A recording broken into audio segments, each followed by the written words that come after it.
Me llamo Carmen, soy trabajadora social desde hace 2 años. Trabajo en el Servicio Jesuita Migrantes en Valencia, por lo tanto trabajo con población migrante y desde que comencé a trabajar he trabajado siempre con este colectivo y con personas solicitantes de asilo.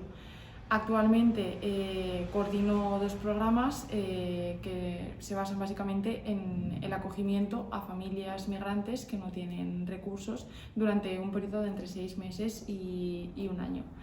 Empecé a trabajar en esto, siempre lo he tenido muy claro, que quería ser trabajadora social y desde que empecé no me arrepiento en ningún momento de trabajar en este sector.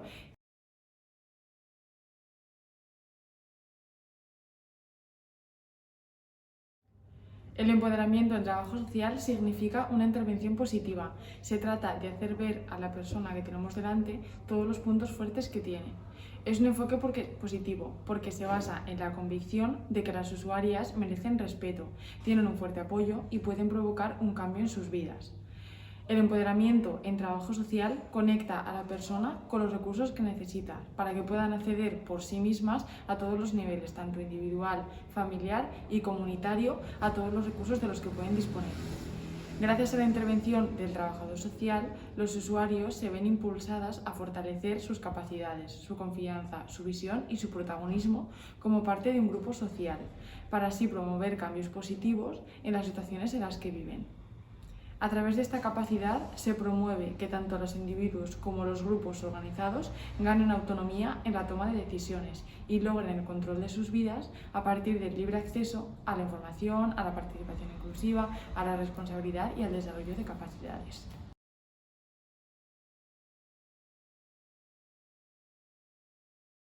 Entiendo el empoderamiento y la motivación dentro del trabajo social como 2 herramientas clave a la hora de intervenir tanto con personas, con grupos como con familias, porque permiten un desarrollo personal que facilita el camino a la autonomía, conocer mejor cuál es su entorno, estar más incluidos en todos ellos y así también poder participar de forma autónoma, libre y con total capacidad de decisión y de actuación en su entorno.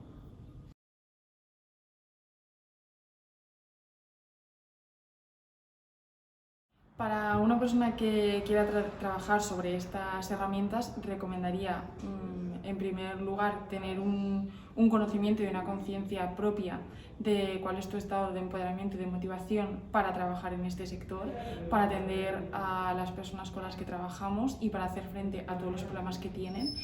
Y creo que es muy importante el poder ser consciente de que tú eres el agente impulsor de estas personas. Entonces, si tú no estás suficientemente motivada y cómoda en el puesto en el que estás desarrollando, no vas a poder empoderar a otra persona. Entonces, creo que esto sería lo primero que yo recomendaría. Y luego lo que yo creo que se debe hacer o no sobre esta herramienta, los prejuicios que podamos tener sobre las personas que atendemos y que necesitan o que nosotros consideramos que puedan ser empoderadas son los que más nos pueden entorpecer el trabajo con ellas. Parece un cliché, pero dejar los prejuicios aparte y simplemente centrarnos en la persona a la que estamos atendiendo y ver qué necesidades tiene y qué podemos hacer nosotros para ayudarles a conseguir esos objetivos, no hacerlo por ellas, sino que sean las propias personas las que lleguen a conseguirlos.